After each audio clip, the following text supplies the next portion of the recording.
Hi everybody, it's Amy from Winterwood Studio, and today is a super fun video. It is my I made art every day for a whole week video. It is Friday the 21st of June. Normally I would be wrapping up my video filming for the week, but instead we're just starting.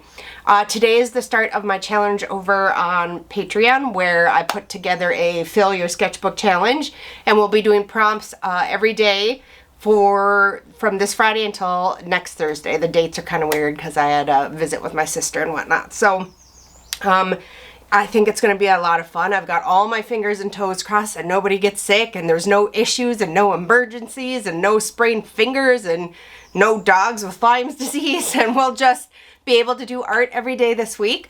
I plan to do like a video diary. I'll show you a little bit of each day, and then I'll be back at the end to tell you what I thought of the process, if I missed any days, because it's Friday. I don't know if I'm going to miss any or not, and what I learned, and if I would do it again.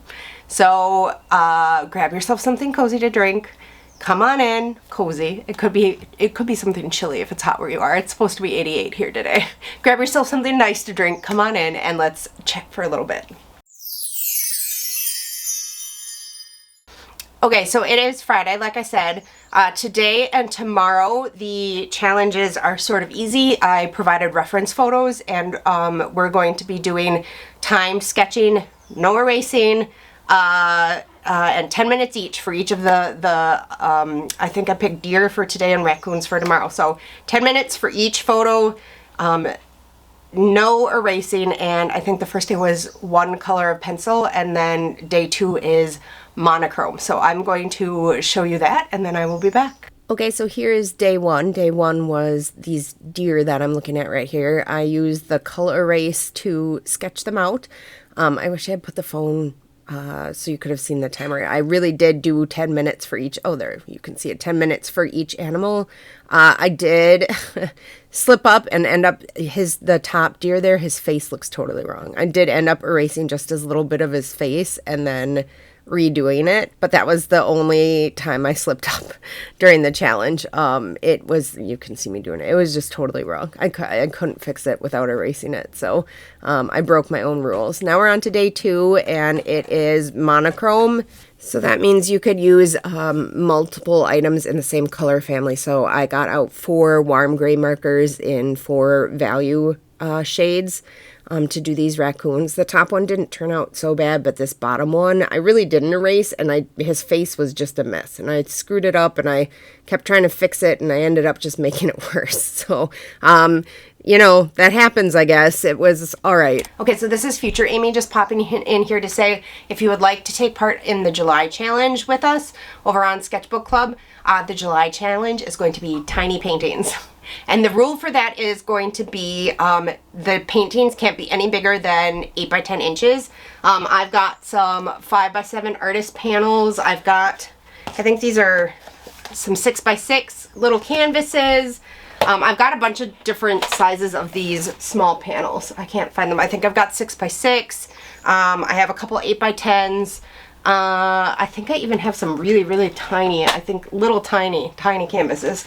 And the goal is going to be to do either 3 a week for the whole month, or we can do 1 week where we all work together and try to do 3 that week. I haven't fully decided yet. Just if you want to make sure, if you want to do it, make sure you are signed up by July 1st over on Patreon. And you don't have to do it on like panels or stuff either. I just wanted to. You can also do it in your sketchbook. Like, you know, define a small square and do your painting in there. Like, let's see. Like in the sketchbook where I did a couple oil paintings in it, I defined the space with, you know, washi tape, and then did my oil painting in it.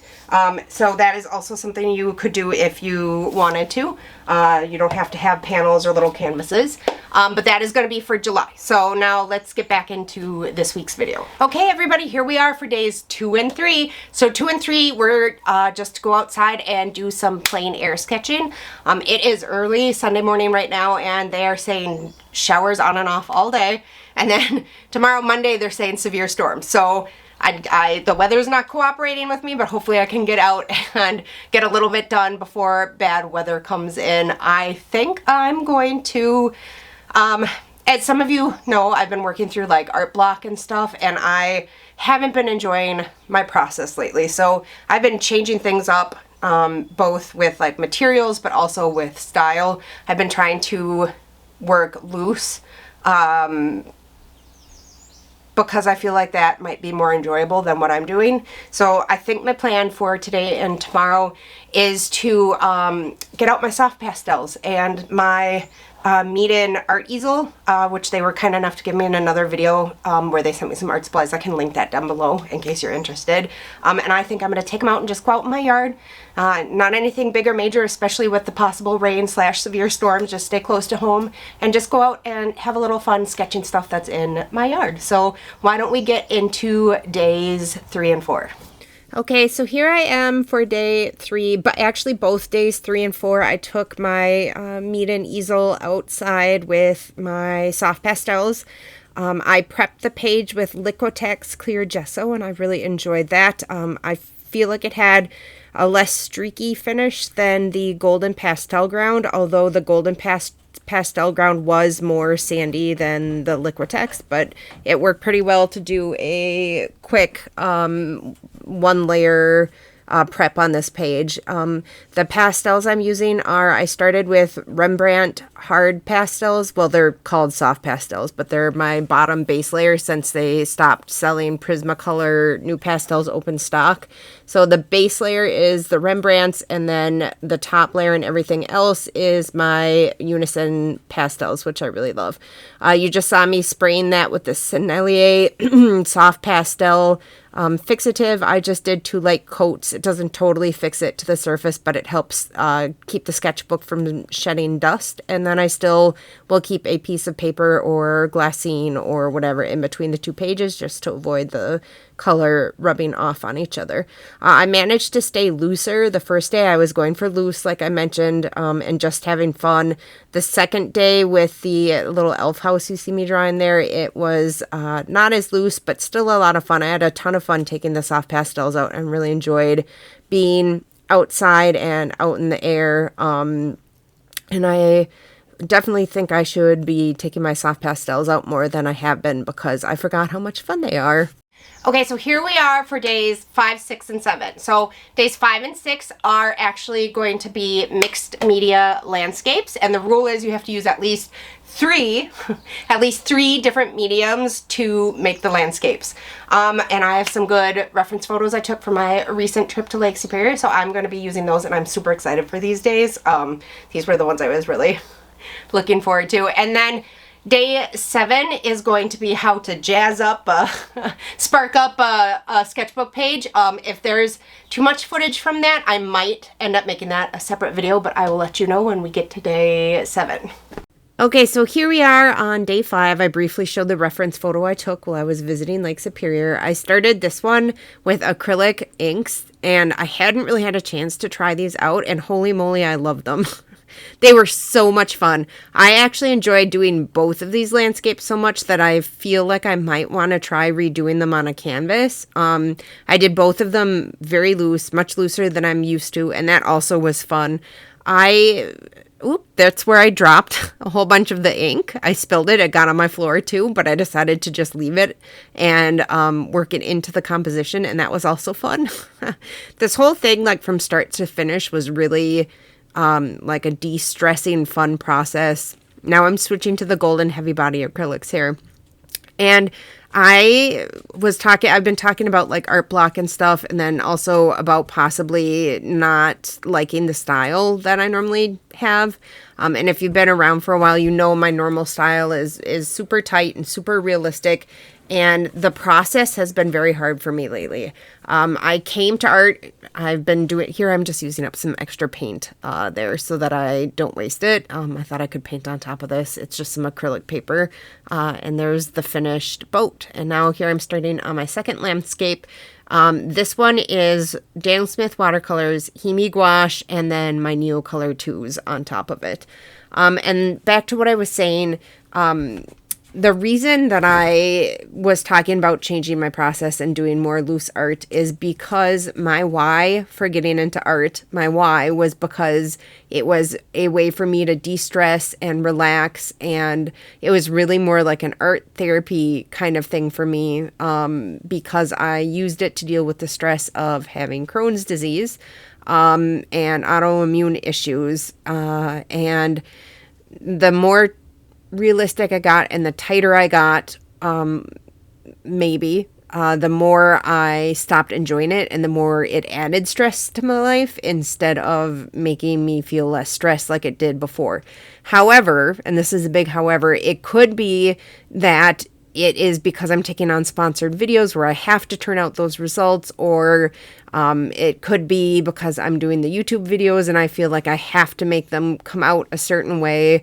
All I know is what I've been doing has been really stressful. I don't know if it's because I don't like the process that I'm doing, or if it's because it's a sponsored video, or if it's because it's for YouTube videos. So I am switching things up. I worked like this week for the most part, just to compare and contrast. And I will at some point have a video talking about what I learned and what I think I should do going forward as far as style. Anyway, I really enjoyed this one too. It was a lot of fun.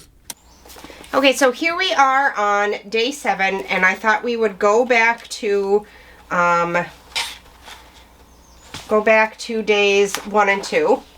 And I'm going to show you, oh, I hate how this guy turned out. I'm going to show you how I am going to jazz this up just to make it look a little bit nicer. So when I go back through my sketchbook, I find it pretty. Some of the things I like to use are stickers, washi tape, ink pads. Sometimes I'll do some doodles. I call it sparkling up the sketchbook page. So why don't we take a look and see what I did. Okay, here we are on the last day. This was just a fun, I'd call it sort of a crafty day. Those ink pads are actually pigment ink, and they are light fast. They don't look like it here. They look really bright, I think, because of the lights I was using, because it was a rainy day. They're not as fluorescent in real life as they look in the video here. Here I'm putting down some washi tape, and then I'm going to cut around the edge so that it sort of outlines the raccoon. This is the raccoon I didn't enjoy so much. There you see me cutting around it.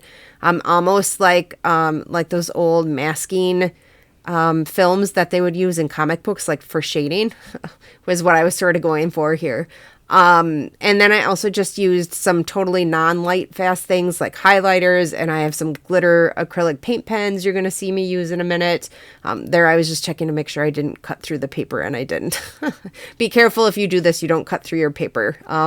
I did get close in some areas, but because I used marker on these pages, I was going to glue them to the next pages anyway, so that'll give it a little bit more stability, I think. Anyway, this was just for fun and to make it fun to look at. I did end up going over that deer with some orange pen, and I kind of wish I hadn't. The upper deer I did with a yellow highlighter and orange pen, and that one I did so it was just weird and random that I didn't. I also added in some stickers and just fun stuff. This was just a day to de-stress and play with supplies. It was relaxing. So anyway, this was my full week of art. It is the first time in a long time that I've completed an art piece every single day for a week. I know that if I hadn't been working in the looser style, that wouldn't have happened. Like I said, I get really tight and really wrapped up into it. And I've been working on an acrylic painting of a barn in a super realistic style, and I'm on week 3 of that, and I'm nowhere near being done. As opposed to, the loose boat and the loose beach roses, they each took me only an hour. So, I mean, granted, they're still, sketchy. If I was going to do it on a canvas, it would still take me longer, but it sure wouldn't take me 3 weeks. And I do think I'm going to try that. So keep an eye out for that. We'll see how it looks when I make them a little less loose, but still not realistic, and see how that goes. So thoughts, I really enjoyed this challenge. I really feel like it made me do more than I would have. I do feel like it helped get me out of my art funk a little. I'm still feeling kind of blocked, but I'm feeling somewhat better. And I'm also really looking forward to the July small painting challenge. I'm planning to work in acrylic and oils, I think, mostly, although I might do a little bit of gouache or watercolor too. And I have my panels already, and I'm all ready for July. So if you want to join us for that, check out my Patreon. Okay, everybody, so there is my fancied up sketchbook page. That was actually a lot of fun. Very therapeutic. And that is the end of our Make Art Every Day for a Week challenge. I actually made art every day for a week. I am shocked that I made it. I'm shocked that I did something every day. I did, on day 6, I ended up having to make art for a sponsored video, so I got everything pushed back a day, but I did still make art that day, so I'm calling this challenge a win for me. Okay, so this is dry, so why don't we flip back and just look through everything that I did for the challenge. So the 2 landscapes, and then we had the pastel number 2 for Plein Air, and pastel number 1 for Plein Air, and then we did the, this was day 1, time sketches, and day 2 time sketches, and then I made the sketchbook page look nicer. So there is the whole challenge. I hope you guys had fun. I enjoyed it. I am super proud of myself for making art every day for an entire week. I didn't miss a single day. I did it in real time. I didn't do anything ahead. And in other news, I don't know if anybody remembers, but I've been not feeling good, and it turns out that even though it's the middle of summer and I'm taking 26 IUs of vitamin D every single day, I was horribly deficient in vitamin D. So they doubled it, or close to doubled it. I'm taking 4,600 IUs of vitamin D now, and I am starting to feel a lot better. I think that might have been a big part of the problem. I'm feeling so much better. I have a lot more energy, and I feel better about things. So I think without it, I couldn't have done this. Yeah, I had a lot of fun. I'm really looking forward to the July challenge, which is going to be the small painting challenge. Okay, so I had a ton of fun. I feel like this week it was a little stressful, but not so much the challenge. I actually really wanted to do the challenge. It was because I was trying to do some sponsored videos at the same time, so it made it very stressful for me. I've said it before. I think one of the big things that has made me feel overwhelmed is doing the sponsored videos. And it's, you know, a 50-50 thing because, you know, we need the money. We don't have a lot of money. But on the other hand, it's super, super, super detrimental to my mental health to try to finish a video to a specified date. Because I never know what's going to happen. I don't know if my Crohn's is going to be bad. I don't know if I'm going to have 3 nights in a row where I don't sleep. And I'm thinking that I don't think I can take any more on for the rest of the summer if I want any chance of healing and feeling okay. So, I mean, it's kind of a big decision, so I don't know. But I think I might not be able to do any more sponsored videos for a while. Maybe I can do a shop grand reopening and try to make up some of the lost income there. I don't know. Stay tuned in case you're interested for that. But anyway, if you would like to join us for July's challenge that I mentioned earlier, the tiny paintings, just make sure you're signed up by July 1st and have your supplies ready to go. And I hope you enjoyed this video. If you haven't hit like or subscribe yet or left a comment, I would love it if you did. It is a free, no-cost way to you to help support my channel and tell YouTube I am making quality content. Until next time, happy creating!